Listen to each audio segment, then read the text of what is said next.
दोस्तों, क्या आपने अतुल्य भारत को जाना है? आखिर भारत वो ऐसा देश जिसको सोने की चिड़िया कहा जाता था। भारत एक ऐसा देश है जहाँ पर इतिहास जानकर ज़्यादातर लोग चौंक जाते हैं और माथा पकड़ लेते हैं। हल खींचते समय यदि कोई बैल गोबर या मूत्र करने की स्थिति में होता था तो किसान कुछ देर के लिए हल चलाना बंद करके बैल के मल मूत्र त्यागने तक खड़ा रहता था ताकि बैल आराम से यह नित्य कर्म कर सके। यह आम चलन था। हमने सारी बातें बचपन में स्वयं अपनी आंखों से देख हुई हैं।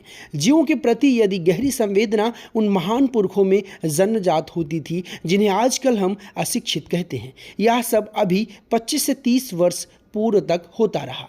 उस जमाने का देसी घी यदि आजकल के हिसाब से मूल्य लगाएं तो इतना शुद्ध होता था कि 2000 रुपये किलो तक बिक सकता था। और उस देसी घी को किसान विशेष कार्य के दिनों में हर 2 दिन बाद आधा आधा किलो घी अपने बैलों को पिलाता था। टटीरी नामक पक्षी अपने अंडे खुले खेत की मिट्टी पर देती है और उसको सेती है।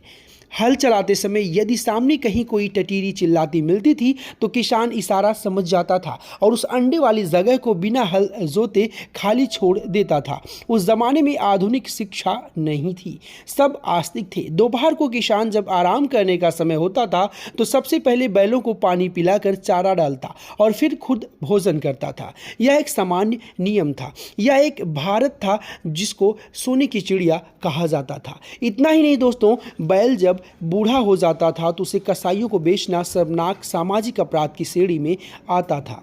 बूढ़ा बैल कई सालों तक खाली बैठा चारा खाता रहता था, मरने तक उसकी सेवा होती थी। उस जमाने के तथाकथित अशिक्षित किसान का मानवीय तर्क था कि इतने सालों तक इसकी माँ का दूध पिया और इसकी कमाई खाई है, अब बुढ़ापे में इसे कैसे छोड़ दूं, कैसे कसाईयों को दे दे काट खाने के लिए।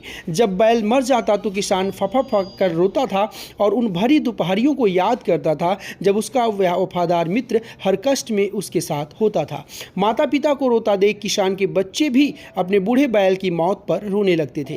पूरा जीवन काल तक बैल अपने स्वामी किसान की मूक भाषा को समझता था कि वह क्या कहना चाह रहा है। वह पुराना भारत इतना शिक्षित और धनाढ्य था कि अपने जीवन व्यवहार में ही जीवन रस खोज लेता था। वह करोड़ों वर्ष पुरानी संस्कृति वाला वैभवशाली भारत था। वह सचमुच अतुल्य भारत था। तो दोस्तों, इस वीडियो में मैंने आपको बताया कि एक बैल और किसान की क्या दोस्ती होती है, क्या आत्मीयता होती है जो दोनों एक दूसरे से बेहद जुड़े होते हैं। जानकारी अच्छी लगी हो वीडियो को लाइक करेंगे और चैनल को सब्सक्राइब करेंगे। धन्यवाद दोस्तों।